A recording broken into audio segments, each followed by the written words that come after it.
नमस्कार, स्वागत है आपका जस्ट इंडिया में और मैं हूं आपके साथ मुस्कान। रुक करेंगे उन तमाम खबरों का जिनका सरोकार है आपसे।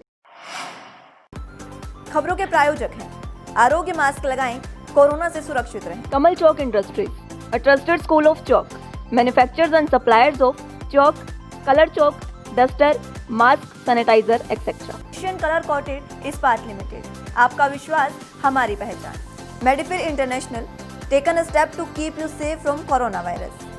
रंज किया showroom in Rohtak and Bahadurgarh. Showroom पर आएं, टेस्ट ड्राइव लें और गाड़ी बुक कराएं।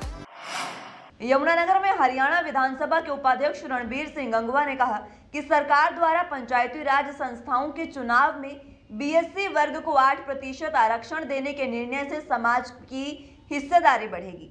सरपंच, पंच से लेकर ब्लॉक समिति और जिला परिषद के सदस्य चुनने का पिछड़ा वर्ग को मौका मिलेगा।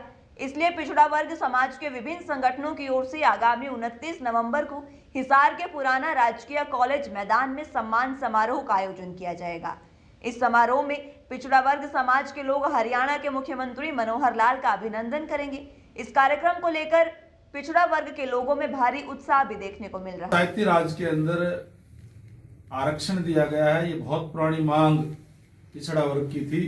जब से हरियाणा प्रदेश का अलग से अस्तित्व में आया तब से ये मांग थी, और ना तो ये कोई संगठित है एक तरीके से एक तरह, और ना ही फाइनेंशियल तौर पे ये कोई ज़्यादा मजबूत स्थिति के अंदर है। इसलिए पंचायतों के अंदर इनका प्रतिनिधित्व नाम मात्र था, और इनकी मांग थी कि हमें जिस तरीके से एससी के भाइयों को आरक्षण दिया हुआ है, इसी तरीके से पंचायतों के अंदर इनको भी आरक्षण दिया जाए। काफी बड़ी संख्या में बैकवर्ड क्लास के जो संगठन थे वो आए और उन्होंने कहा कि हमारी बहुत पुरानी मांग थी, माननीय मनोहर लाल जी ने इसको पूरा करने का काम। वहीं होडल में सरकारी स्कूलों में 10 और छात्र कोरोना पॉजिटिव पाए गए हैं। जिले के स्कूलों में पढ़ने वाले छात्र छात्राओं में हड़कंप मच गया है। कई छात्र ठीक भी हो चुके हैं और कई छात्रों को घर में ही क्वारंटाइन किया गया है। लेकिन अब सरकार ने कोरोना को देखते हुए 30 नवंबर तक के लिए आदेश स्कूलों को बंद करने के जारी कर दिए हैं। इस बारे में खंड शिक्षा अधिकारी ने बताया कि उनके खंड में 3 स्कूलों में 10 छात्र छात्राएं कोरोना पॉजिटिव पाए गए थे और इनमें से कुछ सही हो चुके हैं और कुछ बच्चों को होम क्वारंटाइन किया जा चुका है, लेकिन अभी भी सभी बच्चे स्वस्थ हैं। उन्होंने कहा कि जिन स्कूलों में ये बच्चे कोरोना पॉजिटिव पाए गए हैं उन सभी स्कूलों के अध्यापकों और बच्चों की कोरोना जांच भी कराई गई है, लेकिन सभी नेगेटिव पाए गए। विद्यालय में जब हमें पता चला कि पॉजिटिव पाए गए हैं तो पूरे विद्यालय के बच्चे जो 9 से 12 क्लास के आ रहे हैं उन सब का टेस्ट कराया गया। बाकी सभी बच्चे स्वस्थ मिले थे। इन बच्चों का रूटीन टेस्ट में मिला, जबकि उनकी कोई सिम्टम्स ऐसे नहीं थे कि कोरोना पॉजिटिव के होने चाहिए, जैसे बुखार आना या छींक आना या इस तरह के कोई उनके सिम्टम्स। टीचरों के भी कराए गए कि सर क्या? हाँ, बिल्कुल। विद्यालय में पढ़ाने वाले सभी अध्यापकों के भी बच्चों के साथ टेस्ट कराए गए, जिनमें से कोई भी मेरा अध्यापक क्वारंटीन नहीं किया गया, सभी नेगेटिव निकले और स्वस्थ हैं। वहीं कोवैक्सीन का क्लिनिकल ट्रायल तीसरे दौर में शुरू हो चुका है। पीजीआईएमएस के कुलपति डॉक्टर ओपी कालरा की उपस्थिति में वीएचपी के संयुक्त महासचिव डॉक्टर सुरेंद्र कुमार जैन और एलपीएस बोसाड के एमडी और समाजसेवी राजेश जैन ने वॉलंटियर के तौर पर भारत बायोटेक द्वारा किए जा रहे ट्रायल का तीसरा डोज लिया, जिसके बाद प्रेस कॉन्फ्रेंस को संबोधित करते हुए राजेश जैन ने कहा कि पूरे देश में तीसरे दौर का क्लिनिकल ट्रायल 25,000 वॉलंटियर पर होना है। इसके अंतिम परिणाम आने पर संपूर्ण देश में इसे दिया जाएगा।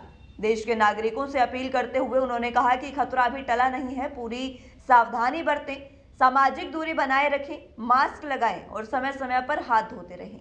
साथ ही उन्होंने सभी से अपील की कि अधिक से अधिक संख्या में वॉलंटियर के लिए रजिस्ट्रेशन करवाएं और ट्रायल में बिना किसी डर के सहयोग करें और कोरोना से युद्ध में अपना भी सहयोग दें। भारत बायोटेक का वैक्सीन मेरे को और डॉक्टर सुरेंद्र जैन को वीएचपी के नेशनल अध्यक्ष ने को लगाया, और उनका पूरी मेडिकल टीम का और डॉक्टर सविता का, डॉक्टर साहब का बहुत बहुत धन्यवाद कि उन्होंने हमें बहुत शॉर्ट नोटिस पे इसका एक्सेप्टेंस दिया कि आप लगाइए। और मेरे हिसाब से बहुत सेफ वैक्सीन है, और सब लोगों को मैं ये कहूँगा कि जल्दी से जल्दी आके अपना ट्रायल में हिस्सा लें, इससे पहले कि वैक्सीन के ट्रायल्स खत्म हो जाएं। तो जितनी जल्दी आप कर सकें, और वैक्सीन के सक्सेसफुल ट्रायल से ही वैक्सीन मार्केट में लॉन्च होगा। और जब तक वैक्सीन लॉन्च नहीं होता, तो जब तक आप समझिए कोरोना नहीं गया, तो जब तक आपको सोशल डिस्टेंसिंग, अपना मास्क और सैनिटाइजर का साथ ना छोड़ें। को उगते सूर्य को अर्घ देने के साथ ही आस्था और संस्कार के पर्व छठ का समापन हो गया है। उगते सूरज को अर्घ देने के लिए आज सुबह से ही यमुनानगर में छठ घाटों पर लोगों की भीड़ उमड़ी।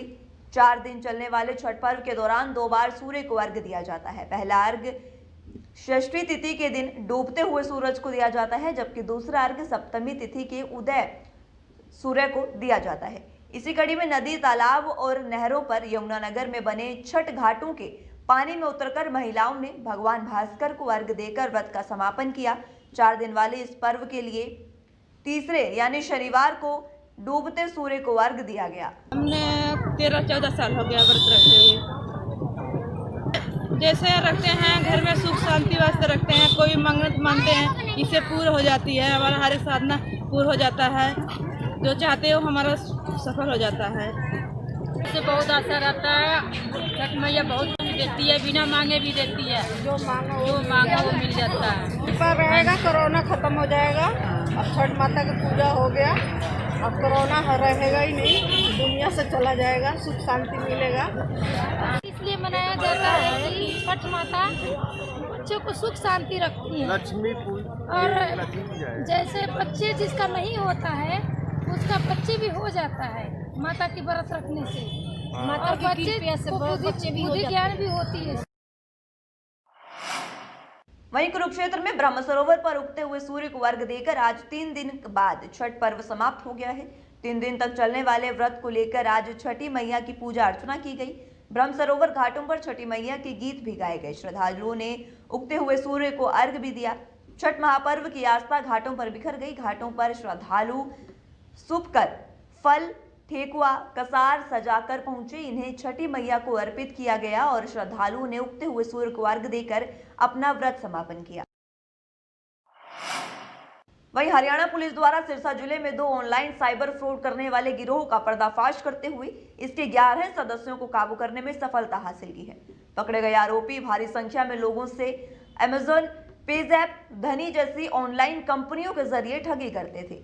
हरियाणा पुलिस के प्रवक्ता ने जानकारी देते हुए बताया कि पुलिस ने उनके कब्जे से विभिन्न मोबाइल कंपनियों के 607 सिम कार्ड, 22 मोबाइल फोन और 2 लैपटॉप भी बरामद किए हैं। साइबर ठगी के 4 सदस्यों वाला एक गिरोह डिंग मंडी क्षेत्र से संचालित हो रहा था, जबकि जिले में 7 मेंबर का दूसरा गैंग गांव शेरपुरा एरिया में सक्रिय था।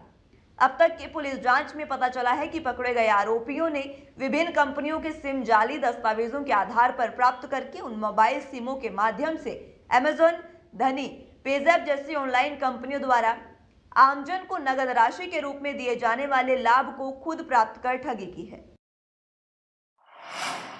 वहीं रोहतक के अंबेडकर चौक पर अखिल भारतीय जनवादी महिला समिति द्वारा धरना प्रदर्शन किया गया। प्रदर्शन में महिलाओं ने सरकार के खिलाफ जमकर प्रदर्शन किया और नारेबाजी भी की। महिलाओं का कहना है कि मोदी सरकार अपनी ही बात पर कायम नहीं है। लॉकडाउन में फ्री राशन का वायदा किया गया, जो जमीनी स्तर पर दिखा ही नहीं। साथ ही महिलाओं ने कहा कि लॉकडाउन में जिस किसान ने देश की अर्थव्यवस्था को मजबूत करने का काम किया है, सरकार 3 कृषि अध्यादेशों जैसे काले कानून बनाकर उसी किसान को मारने का और काला बाजारी को बढ़ावा देने का काम कर रही है। आज अखिल भारतीय जनवादी महिला समिति के द्वारा यहाँ पे आक्रोश धरना आयोजित किया गया है, और वो इसलिए कि देश के अंदर जो 3 कृषि कानून बनाए गए हैं वो हमारे देश की जो खाद्य सुरक्षा है उसको खतरे में डालने वाले हैं। और खाद्य सुरक्षा की वजह से ही हमने ये देखा कि कोरोना के काल में आम जो गरीब लोग थे उनकी जानें बच पाई है। और मिलता है कभी कभार तो पैसे लगते हैं उस पर, और जो फ्री वाली बात थी वो कहीं आसपास भी नहीं रही। तो सरकार अपने कहे पे, सेंटर की गवर्नमेंट ने कहा और हरियाणा गवर्नमेंट ने कहा कि नवंबर तक हम गरीबों को फ्री देंगे अनाज, लेकिन कुछ भी तो नहीं मिला। और 10 साल से राशन कार्ड नहीं बने हैं, BPL के नहीं बने हैं। BPL के लिए जो बने हुए थे पहले वो काट दिए गए। ये कहा कि दोबारा सर्वे करके बनाएंगे, लेकिन कोई कार्ड नहीं बन रहा किसी का भी, और लोग जो हैं भूखे मर। खबरों के प्रायोजक थे Shri Shyam plywood and lamination, वेंसफिल अपरेड्स लव, boiling waterproof plywood. SCF 48 HUDA complex Rohtak. Kamal Chalk Industries, a trusted school of chalk, manufacturers and suppliers of chalk, color chalk, slate pencil, duster, dustless chalk, housekeeping material, mask, sanitizer, hand wash. Office number 201, first floor, Town Center Mall, D Park, Model Town, Rohtak. Corona महामारी से लड़ने के लिए आरोग्य mask लाया है आपके लिए सबसे आधुनिक मास्क। इसके साथ ही आपको मिलेगी आधुनिक PPE किट, वो भी बहुत ही सस्ते रेट पर। contact@arogyamask.com पर जाएं और हमसे संपर्क करें या फिर www.arogyamask.com से जुड़ें। इसके साथ ही आप हमें कॉल कर सकते हैं। हमारा पता है Anand international, plot number 181, Panipat, Haryana. Be Fast Fit, India's fastest growing fitness chain, now at Rohtak D Park.